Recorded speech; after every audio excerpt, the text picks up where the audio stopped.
Hey guys, and welcome back to Behind the Sketch. This is Mystical James here, and today in Behind the Sketch we will be talking about Toontown, the animated series. Give you guys the breakdown about the series, and in case you may have gotten lost in the story or the character development. So I'm here to give you guys the Behind the Sketch of how this show was made and created for you guys. And also, forgive me if this is a long video. I mean, you can watch it later or do it wherever you want. I mean, it's going to be a long video because I'm going to be explaining everything about Toontown, the animated series from let's just say, from the beginning to where we are at now, which is the season finale. And I can't wait to talk to you guys about the season finale. So, let's get started. And also, I asked you guys from the audience who watched the show to ask me any questions you might have. A few people did, and I'll be answering their questions. If you didn't, that's fine. There'll be more time for more Q&A of the series. Don't worry. But in the meantime, let's get started. I just want to first start off by saying thank you guys for being so supportive and being in the series for people who've been doing the voices. Because I was not expecting you guys to like the series this much. Because in reality, I was only going to do like maybe 2 or 3 episodes. That was basically it. And you guys astonished me that you like the series, even though it's so different from the game. You know, there's a little similarities from the game. From level to level standpoint, it's different. So the characters of the show are John Fingernails. He's a green dog, and he's a special toon with special powers. Now, if you guys are ever wondering why I added special powers, like toons that have their own mystical powers, it was for the reason being, I don't want the show to be like, just like Toontown, where it's just piano, piano, TNT, TNT. You know, you see the same stuff over and over and over. I want to be like, there's variety ways you can handle defeating the cogs. That's why what makes the series so interesting to you guys, because it's not a repeat, it's not so much repetitive. There's always something new per episode. You never like, wow, you can actually do that in this atmosphere of Toontown. So that's why I want this intention of having special power toons in the series. As you guys know, he works in the Toon Force. If you guys would know what the Toon Force is special agent toons that solve mysteries that goes on around in the Tooniverse. And John, he's in the elite level, which is a very high level which is a very honorable level. Even though it's not the highest is legendary, and that's where Little Omen falls in. And so him and Smirky are on the same level. They both elites. And oh yeah, speaking of Smirky, he is also a special toon who has special powers. I won't say what they are yet until the season finale is released, but Smirky, he has his own powers. He's a special toon. The only difference with Smirky, he doesn't like to use the tuning guys. He likes to use his own powers, which is pretty much like anybody who has special powers who doesn't want to use something new. They like using their powers. John, back to John again. Sorry for going back and forth, but I want to make this clear. John has a bit of a anger issue. I was trying to put this in one of the episodes, but because I'm trying to be all concise and make sure each episode is like 10 minutes long. Sorry for about episode 7, but 10 minutes long at least. John has a bit of a temper, and sometimes when he gets enraged, he can sometimes lose control of his transformation, which is his true form. John, he's not actually a real toon. He is a toon from another dimension. You get to know more of why John is in this new dimension. But anyway, moving on. So John, when he gets angry, he can sometimes lose control of maintaining his transformation. So slowly, his true character, his true form will show. Which is pretty much like for anything. If somebody loses their control of something, they can sometimes lose that focus. So if you guys were confused about John's transformations, he's not a real toon. The reason why it's for that is also to make the show more interesting, not too bland where everything is the same. I want everything to be new on every corner. You expect new things every episode. Then there's the cog boss and the inventor. They're the cogs. They work together. The cog boss is like the CEO or president, if you guys are wondering. There was somebody higher than him, and he's called the Cogfather. I already gave that away. So, and then there's the side characters, which they're important in their own storyline of the story, but not too much right now to say in this one episode of Behind the Sketch. So those are the characters in a nutshell. I hope that gives you a great idea of the characters, guys. If you guys got any more questions about them, I'd be happy to say in the comments. But fair warning, I will not talk about John. That's all I'll talk about John. I will not talk about his powers. I will not talk about what's his true form. Why is he from another dimension? I will not. You guys will know about that later on in the series. I don't want to spoil too much. So making the episodes of the show was a bit difficult because, you know, these episodes that I made originally, they were made for being 20 minutes long. And I know nobody in their right mind wants to sit on a computer for 20 minutes watching a dude making cartoons. Like, bleh. As I said from Behind the Sketch #1, it's a book broken up into parts, which is why you can see the continuity and you can see the background story just flowing. So just to give you a quick summary, in case you guys got confused, episode 1 was the introductory of the Cogs invading. And you guys saw it, the destruction they caused, and the problems that Toons couldn't fight them because modern day weapons, they were built to withstand those. They were basically indestructible until Little Omen discovered that you can roll a snowball over them to get destroyed. And that's basically how gags were introduced to being the new fighting power, which came to episode 2, which was about getting the gags. Because in episode 2, I said that the gags are banned in Toontown. I know for some of you who wonder why I did that, well, in modern day television, you guys know that you don't see the classic cartoons that you saw like Tom and Jerry and modern day cartoons. Like, I'm just using Tom and Jerry as an example. You don't see that kind of cartoon violence, those gaggy cartoon violence. You see it in some, but not as how it was in those cartoons. You see a lot of those. So I'm just saying, like, how about now, because of the censorship, those kinds of gags are now banned. So they're violent intents.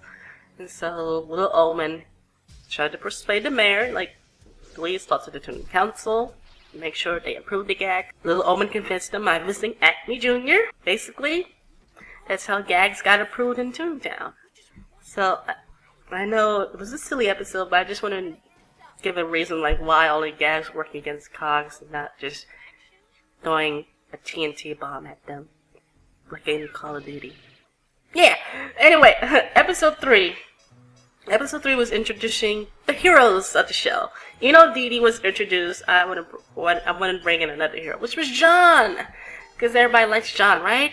You guys like John. No, you don't. I'm just kidding. So, yeah. John, he was just this episode was basically like John being forced to go to Toontown. You know, he doesn't like it. I know I'm shying away the reason why he doesn't go to Toontown, but we will get there. I wouldn't say too much because it will spoil the future episodes. And basically, episode 3 was like tutorial time. That was basically it. Training, all that good stuff, in a good epic way, I should say. That was basically episode 3. Tutorial time for John. That was basically it. And also showing that Toontown was trying to get more fighters to help fight the Cogs best way possible. And episode 4 was Dee Dee and John combining into one. I won't say too much about the episode because that was just basically about the episode. It was just, I want to make sure there would be a reason why John and Dee Dee would team up. Defenders of the town. Then episode 5 and 6 was the Cog building. For this episode, I want to show that the Cogs are getting serious and they are trying to build a nation to overthrow the Toons. Even though they're building all of this stuff, they're not getting the funding they need. You know, just like any developing nation, you have to have a steady economy. And so the inventor, as I said, the inventor, the creator of stuff, say that we can use Toon buildings, use their magic power, and we could just make money off of that, make a business. When brokers saw that John was in the building, his intent was destroying him. Because as you know, the Cogfather is trying to destroy the 3 special Toons of Toontown, if you notice from Little Omen's episode. So, broker wanted to eliminate John, and John just got angry that he was being this destructive towards all the Toon pals and all the Toon friends. So that was basically episode 5 and 6. Episode 7 was to follow the story of John's transformation as he discovered that his own friend, the Weasel, did such a thing of creating these menacing bots. He goes out looking for him and finds him, and they get into their little altercation as they clash. And Dr. Torre, being as slippery as he is, he escapes from Cogs and John and ends up being recaptured by the Cogs in the end.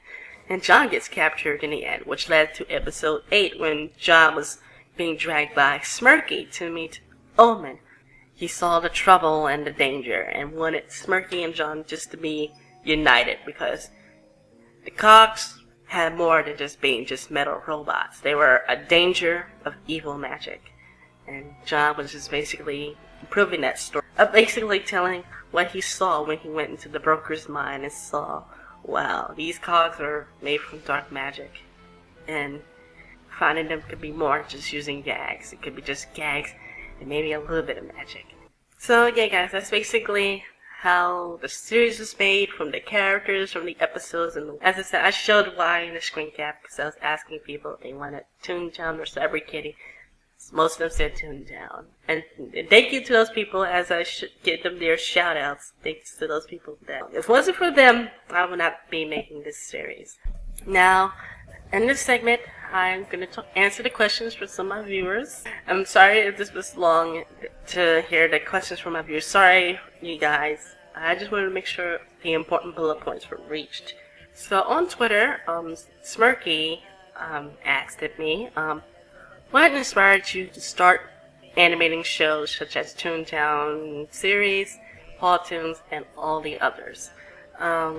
What inspired me to animate these shows? Well, as I said before, in episode 1 of Behind the Sketch, I like telling stories. And I know that I can't go on the microphone and be like, once upon a time, in a dark and spooky forest, Red Riding Hood was skipping down the road. I know I can't do that. I know you guys want to see moving pictures and basic stuff, not slideshows. That's basically why I animate. And also, I like to draw, because I like telling stories, I like to animate, combine them into one, and you got an animated show. And that's basically it. So, yep. And from the Google Documents, when I asked people from the channel if they don't have Twitter, the Justifire wants to know, hey James, when is the series posters going to be available? Okay, as you guys may not know, I am making posters for the show. The posters will consist of the poster itself of the show, and then there'll be John's poster, there'll be Dee Dee's poster, there'll be the Cog Boss poster, and finally Smirky's posters. I think they'll be released by in late August. So yeah, Justifire, by the end of August, the posters should be available. I don't know all of them, but I think some of them should be available. Our next question from TheAnimatorAwesome. He wants to know, how is the music made? Well, I use a keyboard and a flute and a violin, and that's basically it. Then there's the softwares from Video Copilot, which also adds to the show, and Disney itself with their composer. So yeah, I use my own instruments. I don't play the violin because I use the piano's violin. But yeah, that's basically how I make the music with my keyboard. If you guys are wondering, it's Casio keyboard. I don't know the version it is, but it's a Casio keyboard. Our next question comes from Wilbur205. And he wants to know, dear Mr. James, what inspired you to make the old Toontown animated series? What inspired me to make the old Toontown animated series? Well, when I played the game, I just wanted to give my own fun twist about the game. And first, it was first a comic. I don't have the comics anymore. I do those away. But I made comments about the game. And that was basically what developed the old Toontown animated series. I just made the comics into an actual show. That's why I put in the description of the playlist, I said this was actually a comic made into a television series. That's a television series made into an animated series. Okay guys, so those are all the questions. So, to finalize it, Season 2, reading the polls. I'm going to show the polls real quick. Maybe you guys said yes, which is pretty good. And then I asked you guys how you rate Season 1 Most said 5, a few said 4, and a couple said 3, so that's pretty good. I mean, one says excellent, the other says good, some of them said it was fair. So that's pretty great, that's pretty good. And, actually and then came the bottom part, which I'm sure you guys were like, why season 2 will only have 5 episodes. Many of you guys wanted more. I don't know if I can make more, because I said I'm getting older and responsibilities are getting heavier. I don't know how much free time I will have. If I have free time, there will be more episodes. If not, only 5 episodes. So sorry about that, guys. I mean, I know I get into that moment in my life where responsibilities are getting more and more and more, and I can't always, and the free time will start getting less and less and less. So yeah, I'm sorry about that. I know getting older sucks. I know. And then the feedback. I love reading the feedback because I like the comments you guys give me. I won't say who they are, but they will get a shout out and a special thanks at the end of the episode, the end of the season finale episodes, for the people who commented on the feedback. So you guys can still vote on it. The polls will close on August 1st, and also the season finale. How we'll do the season finale is going to be very special. More details about it will be later when I introduce the trailer. Because I am debating, should I release it on YouTube or Ustream? YouTube is probably an iffy because I won't have enough subscribers to do it on YouTube. But basically, please don't subscribe because I said that. Basically, and I will give more details about how it will be performed because it's going to be very special, and I want to see you guys react to the final episode. So yeah, thank you guys for watching, and I hope to see you guys next time, or maybe on another behind the sketch. I don't know if there'll be another one, but I guess I'll see you guys next time. Stay cool.